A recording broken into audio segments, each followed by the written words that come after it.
قال رب إني ظلمت نفسي فاغفر لي Alhamdulillah wassalatu wassalamu ala rasulillah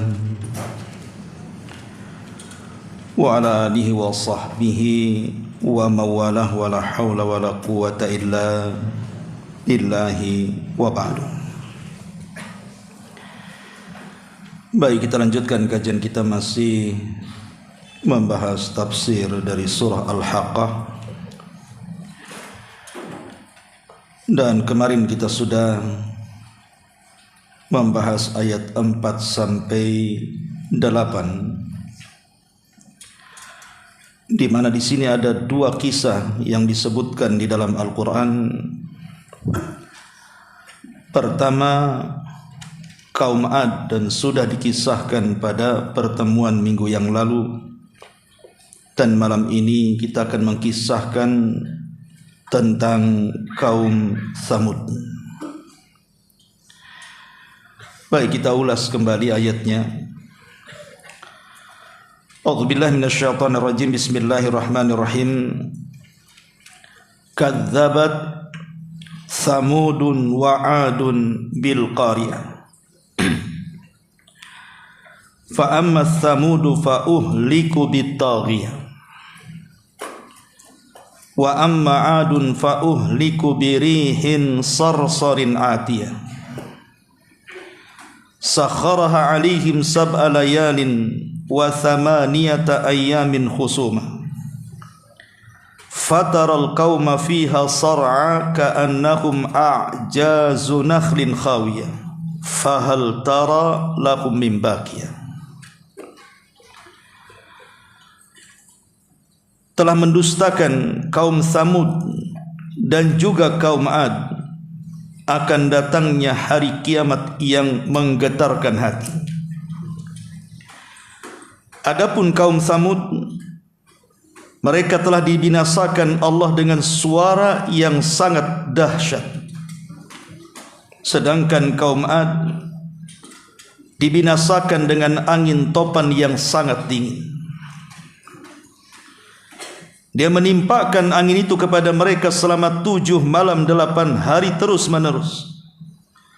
Maka kamu melihat kaum Ad pada waktu itu mati bergelimpangan seperti batang-batang kurma yang telah lapuk bagian dalamnya.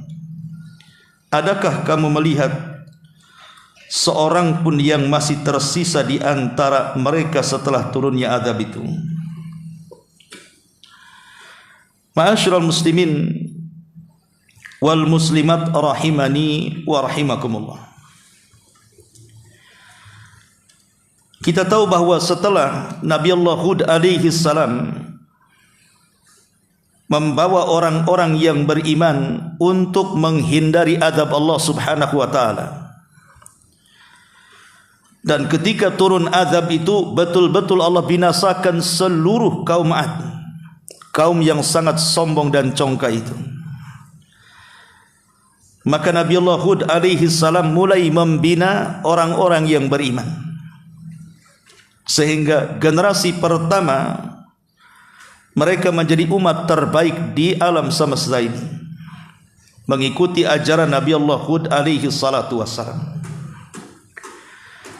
Tapi setelah kemudian Hud meninggal dunia, kemudian generasi demi generasi lewat, dan jauhnya generasi dari generasi terbaik, maka mulailah iblis datang kepada mereka untuk menyesatkan kembali.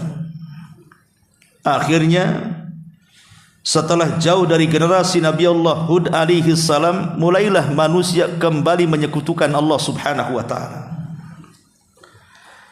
Lah ada satu kabilah dari keturunan Nabi Allah Nuh alaihi salatu wassalam setelah Nabi Allah Hud alaihi salam.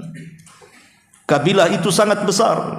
Memang tidak disebutkan dalam Al-Quran berapa jumlahnya, tapi ada isyarat bahwa kaum ini sangat banyak dan besar sekali. Quran menyebutnya dengan Tsamud, kabilah Tsamud. Dan Tsamud sendiri disebut Tsamud kabilah tersebut karena memang daerah itu sangat gersang sekali, susah untuk mendapatkan air. Makanya kabilah itu disebut Tsamud. Para ulama tafsir mengatakan liqillatil ma, karena sedikitnya air yang mereka hajatkan. Wajar berada di tanah tandus padang pasir, maka air sangat sulit untuk didapat. Makanya kabilah itu disebut kabilah Tsamud. Adapun Tsamud sendiri adalah nama dari cicit keturunan Nuh alaihi salatu wassalam. Kalau diurut nasabnya, maka dia adalah Tsamud ibn Abir ibni Iram ibni Sam ibni Nuh. Dia adalah Tsamud putra daripada Abir, dan Abir putra daripada Iram, yang Allah katakan Iram dzatil imad, dan Iram putra daripada Sam, dan Sam putra daripada Nuh alaihi salatu wassalam. Dan Nuh nasabnya sampai kepada Idris, dan Idris nasabnya sampai kepada Adam alaihi salatu wassalam. Ma'asyiral muslimin yang dimuliakan Allah Subhanahu wa taala, di sini Allah Subhanahu wa taala katakan kadzabat Tsamudun wa 'Adun bil qariyah, telah mendustakan kaum Ad dan juga kaum Tsamud. Siapa yang didustakan? Tidak lain adalah Nabi Allah Saleh alaihi salatu wassalam yang Allah utus kepada mereka. Kaum Tsamud sendiri dikenal dalam sejarah adalah kaum yang banyak diberikan nikmat oleh Allah Subhanahu wa taala. Anugerah yang sangat luar biasa Allah turunkan kepada bangsa Tsamud ini. Mereka memiliki peternakan yang banyak, dan mereka memiliki ladang-ladang yang subur dan menumbuhkan hasil dan panen yang cukup melimpah. Bahkan fisik-fisik mereka kurang lebih daripada kaum Ad. Mereka tinggi, mereka besar, mereka kuat. Bahkan mereka bisa menyulap tanah datar menjadi bangunan-bangunan megah. Bahkan bukit-bukit berbatu mereka pahat menjadi istana-istana yang luar biasa. Memiliki seni yang sangat tinggi sekali. Di zaman yang ketika itu belum ada alat berat seperti sekarang. Mereka hanya mengerjakan dengan cara manual, dengan pahat-pahat yang di tangan mereka, tapi mereka bisa menciptakan bangunan yang sekarang bangunan itu bangunan yang diakui negara, diakui dunia, yang harus dilindungi. Bahkan kalau seandainya kita ditakdirkan oleh Allah Subhanahu wa taala bisa mengunjungi bekas-bekas kaum Tsamud, maka di sini ada bekas reruntuhannya, tiang-tiangnya, dan seni pahat yang luar biasa yang mungkin akal kita ini tidak masuk di zaman itu. Tapi itulah Allah Subhanahu wa taala berikan nikmat kepada kaum Tsamud, kaum yang luar biasa. Ma'asyiral muslimin yang dimuliakan Allah Subhanahu wa taala, lalu kaum Tsamud ini terletak di mana? Ada yang mengatakan bahwa kaum Tsamud ini terletak di sebuah tempat namanya Hijr.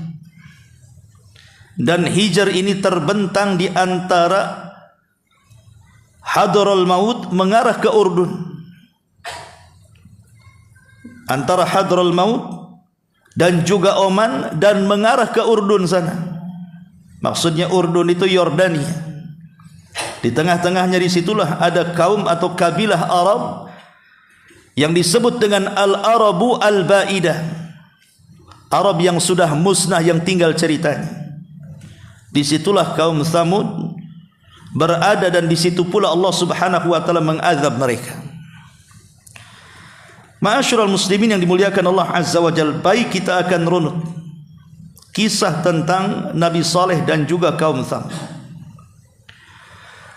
Kita sudah mengetahui bahwa kaum Samud adalah keturunan kaum Ad, yang mereka orang yang pertama kali melakukan kesyirikan dari kaumnya Nabi Allah Saleh alaihi salatu wassalam.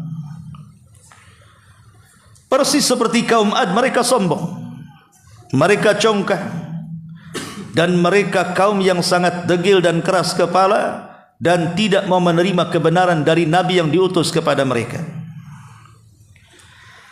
Ma'asyiral muslimin yang dimuliakan Allah Subhanahu wa taala, Allah Subhanahu wa taala menjelaskan dalam surah Al-Fajr ayat 9, wa thamudal ladzi jabu sakhara bil wad, dan kaum Samud, kaum yang memotong batu-batu besar di lembah-lembah. Maksudnya memotong batu-batu besar di lembah-lembah untuk dijadikan bangunan-bangunan megah penuh dengan seni, tapi bukan untuk ditempati.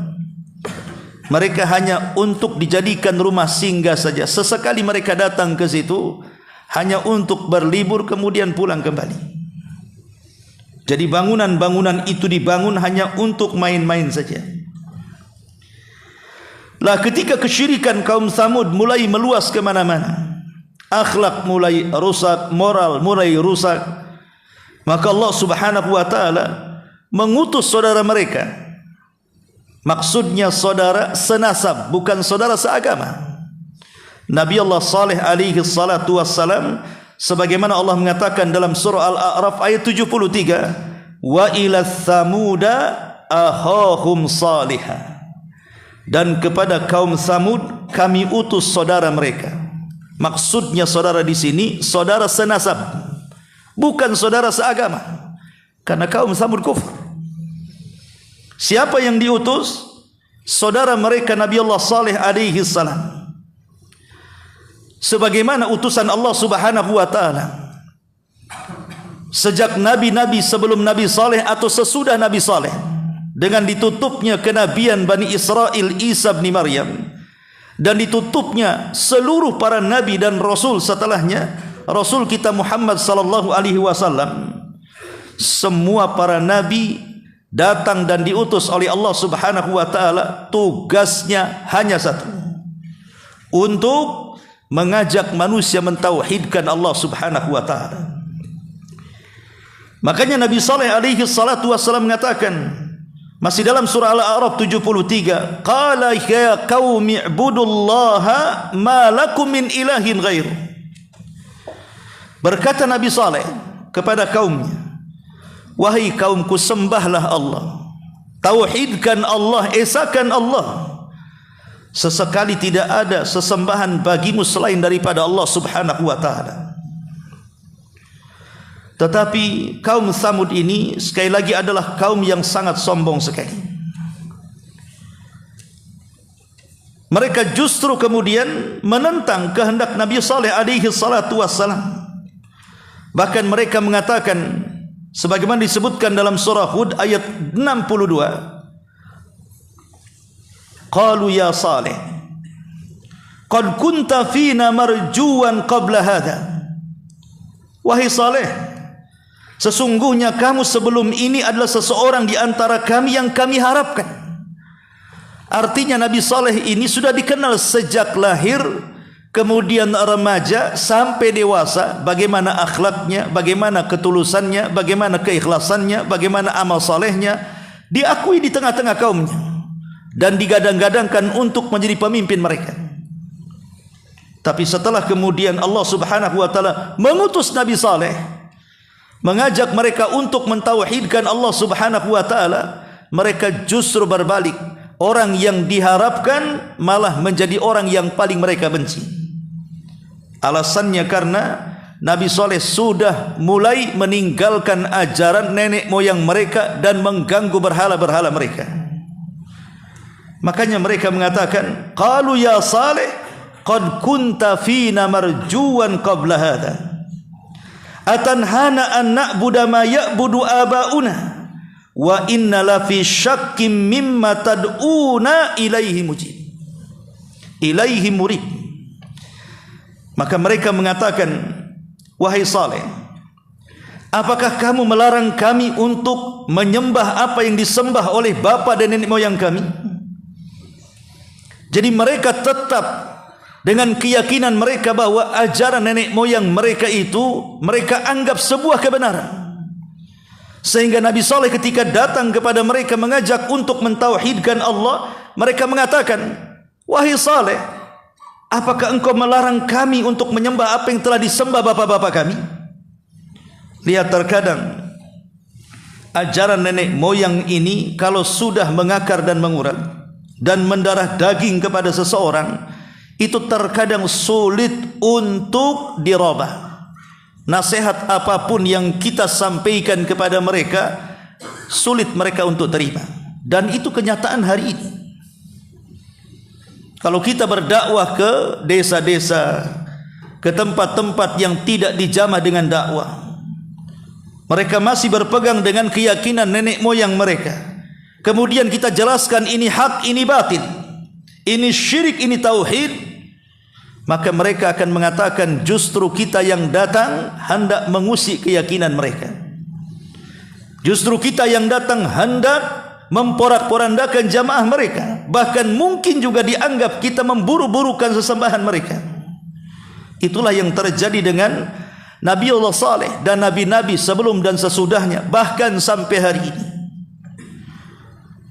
Ma'asyiral muslimin yang dimuliakan Allah Subhanahu wa taala. Kemudian mereka mengatakan, dan sesungguhnya ya Saleh, kami betul-betul dalam keraguan yang sangat menggelisahkan kami terhadap agama yang kamu serukan kepada kami. Apa ini agama baru ini? Begitulah terkadang orang yang menyampaikan kebenaran dianggap asing, dianggap kita membawa ajaran yang tidak pernah ada di alam semesta ini. Persis seperti sabda Nabi SAW, bada al-Islam ghariba wa sayaudu ghariba kama bada fatuba lil ghuraba. Dulu awal Islam itu dianggap asing, sampai-sampai orang-orang musyrik jahiliyah mengatakan di hadapan Nabi SAW, aja'alal alihata ilaha wahid inna hadha la syai'un ujab. Hai Muhammad, apakah engkau akan membuang Tuhan-Tuhan yang banyak ini dan menetapkan satu Tuhan saja? Ini apa ini? Ini dakwah apa ini? Maka Rasul SAW mengatakan kondisi seperti ini kelak akan terulang. Wa sayaudu ghariba kama bada. Kondisi seperti ini akan terulang. Artinya keasingan Islam saat kita dakwahkan itu akan terulang. Ketika kita menyampaikan ini syirik, ini tauhid, ini bid'ah, ini sunnah, ini sesat, ini hidayah, maka dianggapnya kita ini membawa ajaran sesat, ajaran baru, aneh. Kenapa? Karena tidak terbiasa di masyarakat itu dibacakan hadis-hadis Nabi SAW. Ketika kita bacakan ayat-ayat Al-Quran, hadis-hadis Nabi SAW, mereka menganggap aneh. Padahal mereka yang aneh, bukan kita yang aneh. Itulah yang dirasakan dakwah Nabi Saleh alaihi salatu wassalam. Lalu apa jawaban Nabi Allah Saleh alaihi salatu wassalam? Qala, maka Saleh berkata, ya qaumi ara'aitum in kuntu ala bayyinatin min rabbi wa atani minhu rahmah faman yansuruni min Allah in asaituhu fama tazidunani ghaira takhsir, kata Nabi Saleh.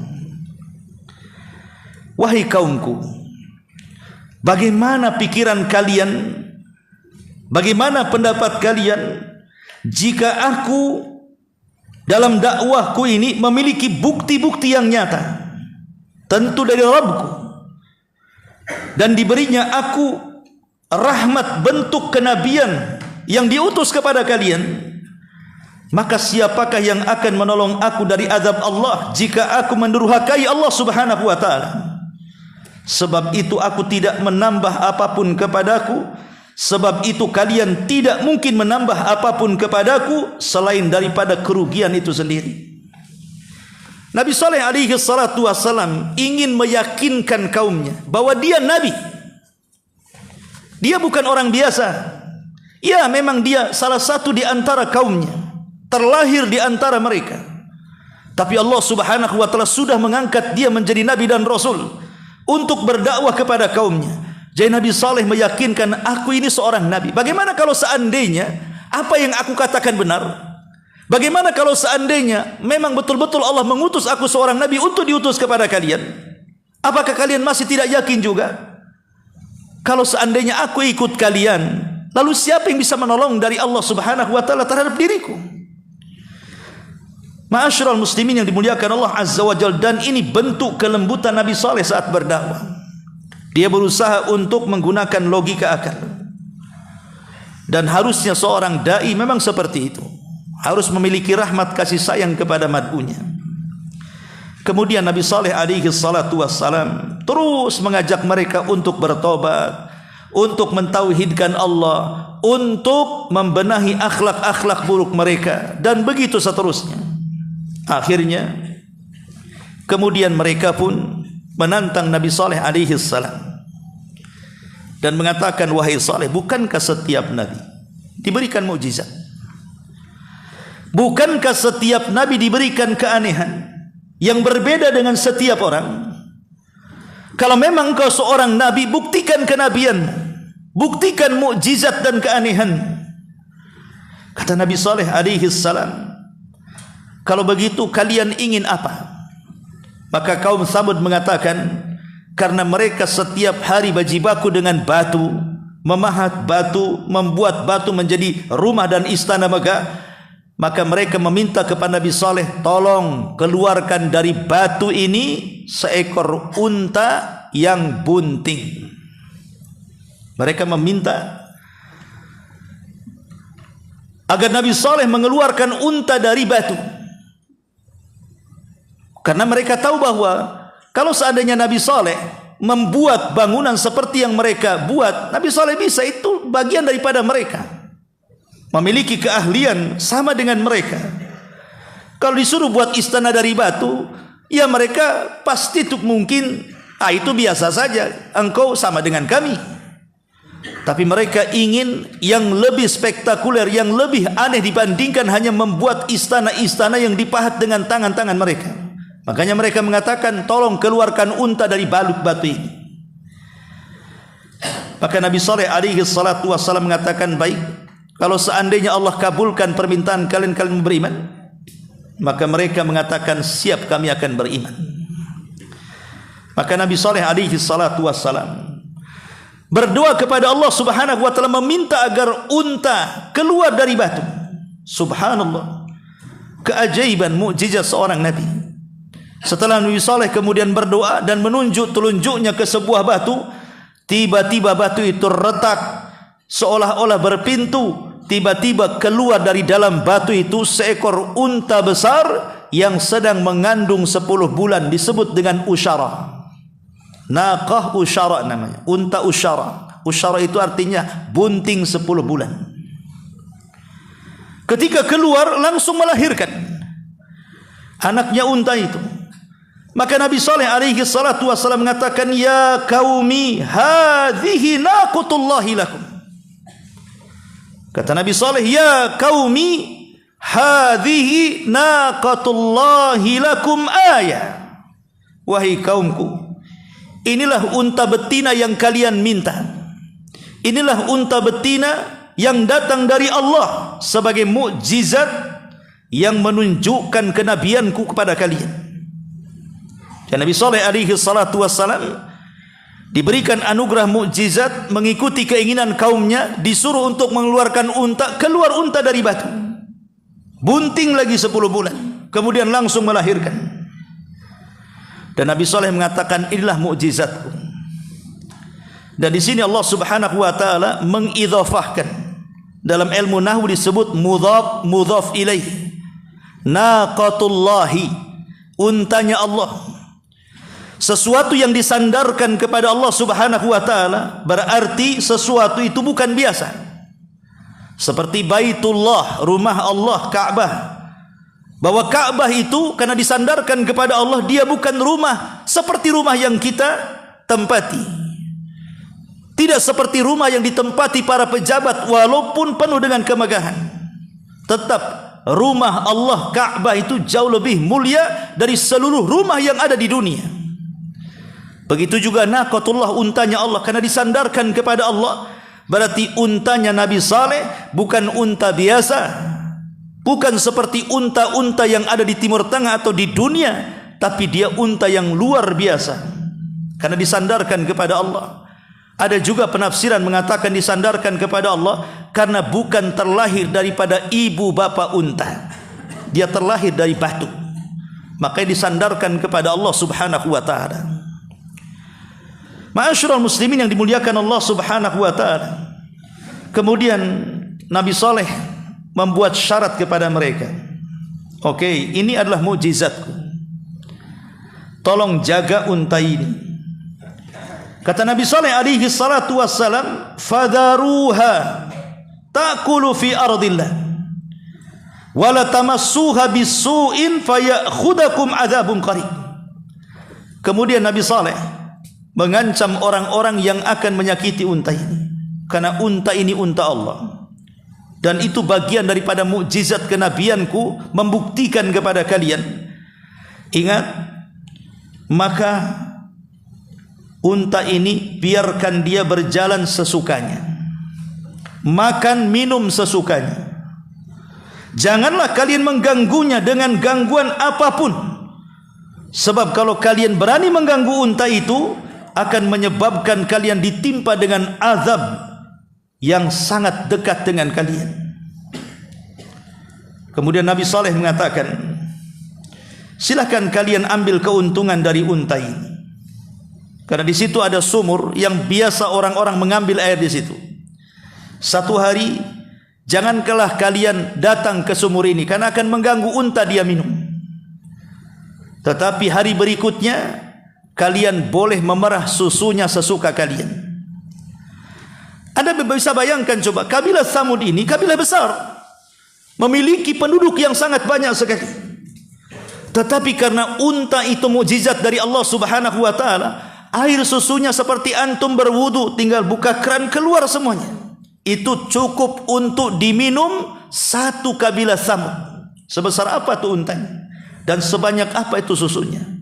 Kalau bukan mukjizat Allah Subhanahu wa ta'ala, apa namanya? Ma'asyiral muslimin yang dimuliakan Allah Subhanahu wa ta'ala. Dan itu kenikmatan yang luar biasa. Mereka hanya cukup mengambil wadah, kemudian memerah untanya, mereka bisa minum sampai puas, setiap hari minum susu. Nikmat yang luar biasa yang Allah anugerahkan kepada mereka. Mereka tidak diperintahkan untuk merawat unta, ngasih makan unta, ngasih minum unta, tidak. Unta itu dibiarkan liar seperti itu, dibiarkan makan minum sesuka dia, tinggal kita terima hasilnya. Enak tidak enak, ini nikmat dari Allah Subhanahu wa ta'ala. Tetapi ada di antara mereka yang hasad.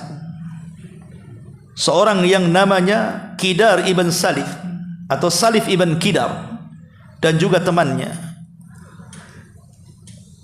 terhasut dengan seorang wanita. Jadi seorang wanita ini hasad kepada Nabi Saleh alaihi salatu wassalam dan memiliki putri-putri cantik. Kemudian wanita ini mengatakan, siapa yang bisa membunuh unta itu, aku akan nikahkan putriku dengan dia. Tertaliklah Salif ibn Kidar ini atau Kidar ibn Salif ini dan juga temannya. Dia siap menikah dengan gadis dari wanita itu dengan mahar membunuh unta Nabi Saleh.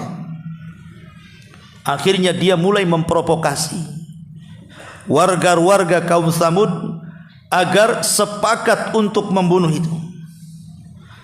Makanya Allah Subhanahu wa ta'ala kemudian mengatakan, fa'aqaruha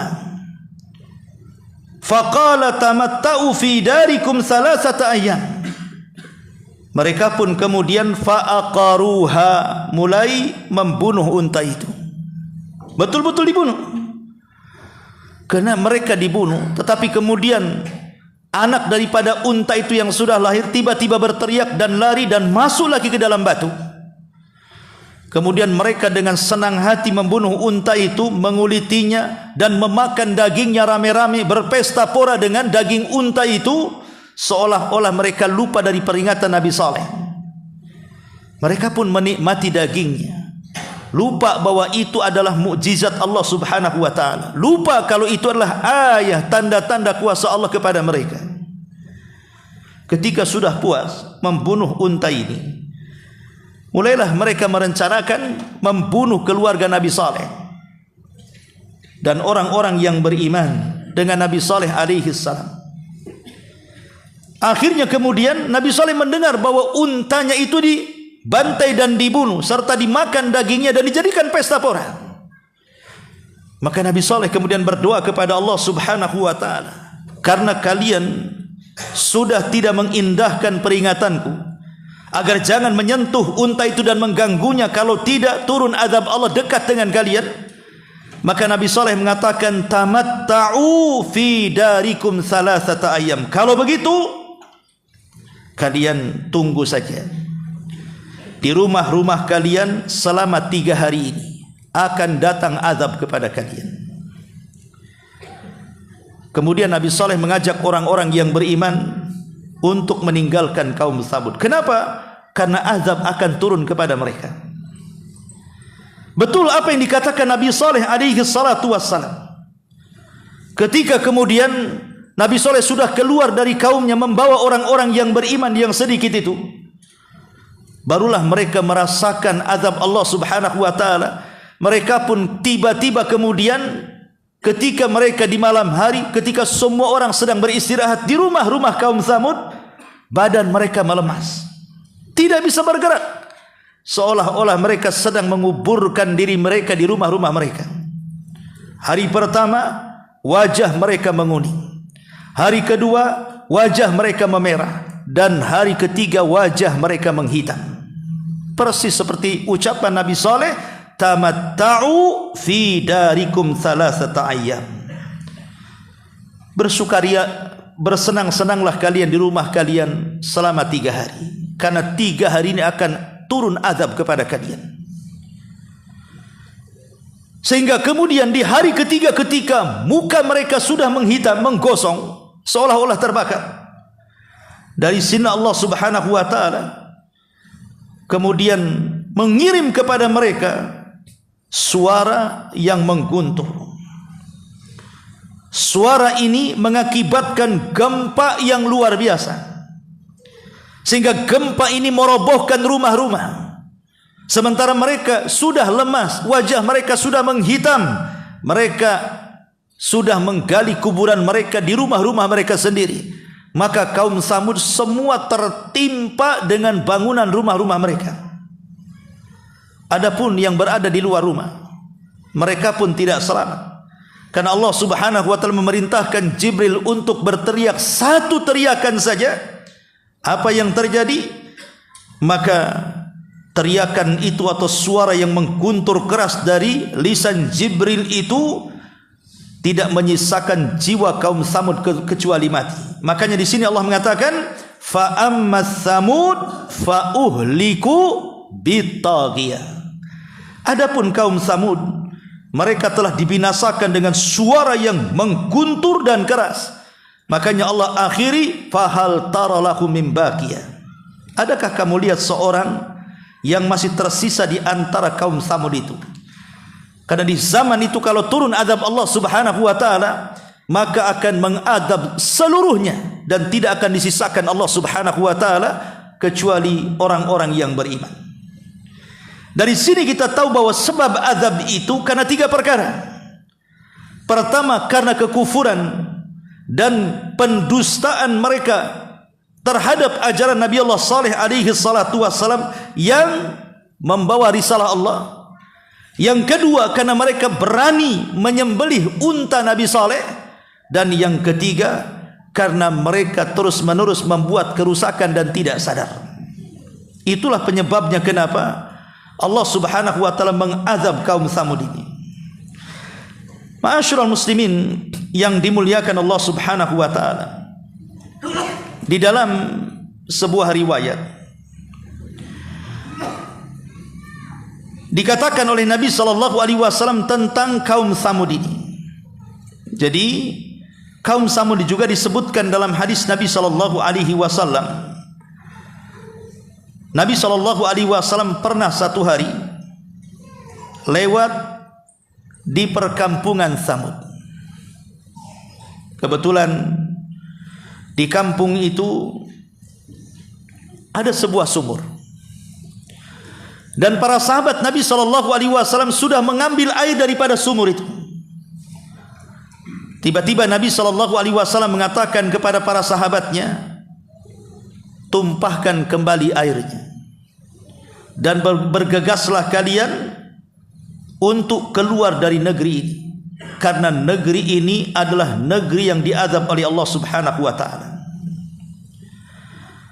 Al-Imam Ahmad menyebutkan dari jalur Abdullah ibn Umar dari Nafi', nazala Rasulullah sallallahu alaihi wasallam bin nasi ama Tabuk al-hijrah inda buyuti Tsamud.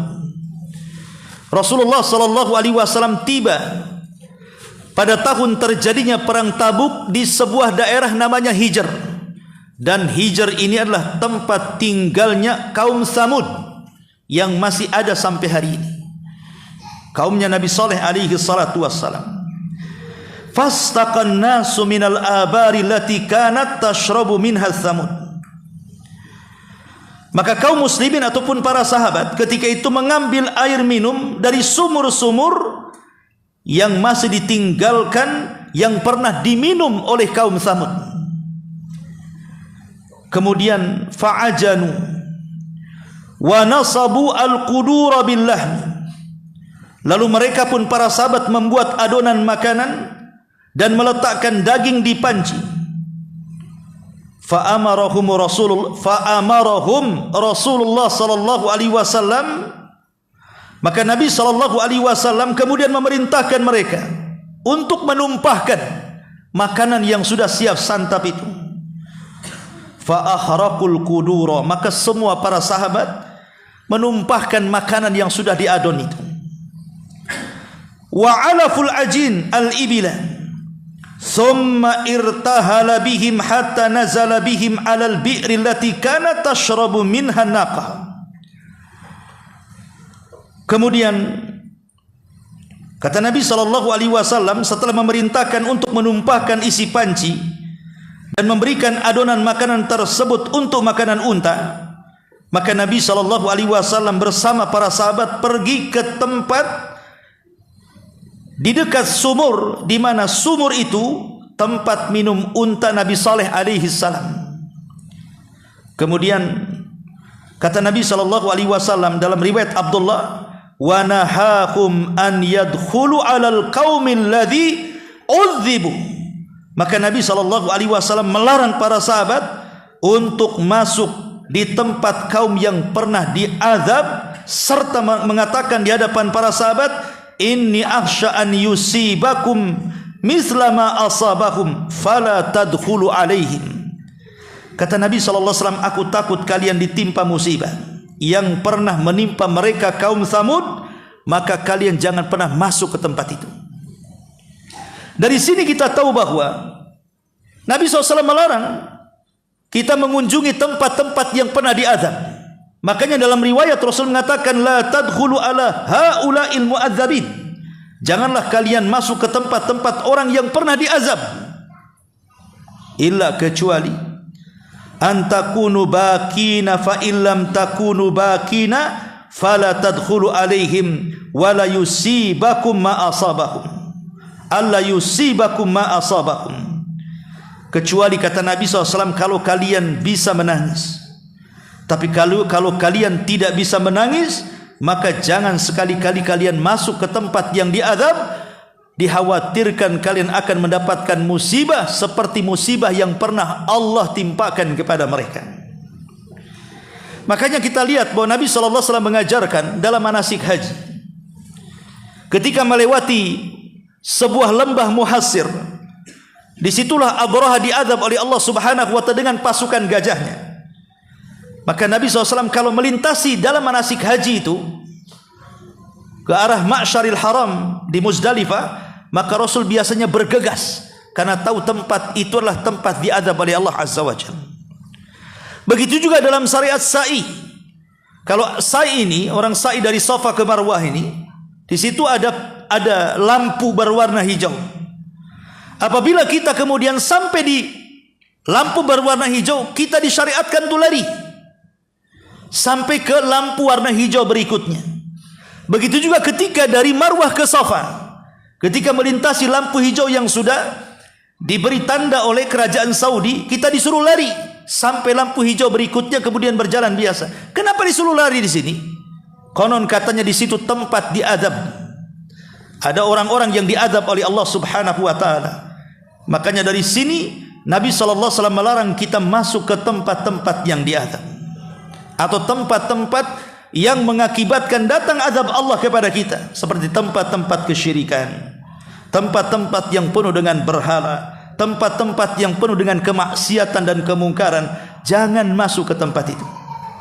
Sudah Isya? Sudah. Betul kan bunyi? Baik, sampai di sini. Mudah-mudahan ada manfaat. Subhanakallah bihamdika asyhadu an la ilaha illa anta astaghfiruka wa atubu ilaik. Allahu taala alam. Assalamualaikum warahmatullahi wabarakatuh.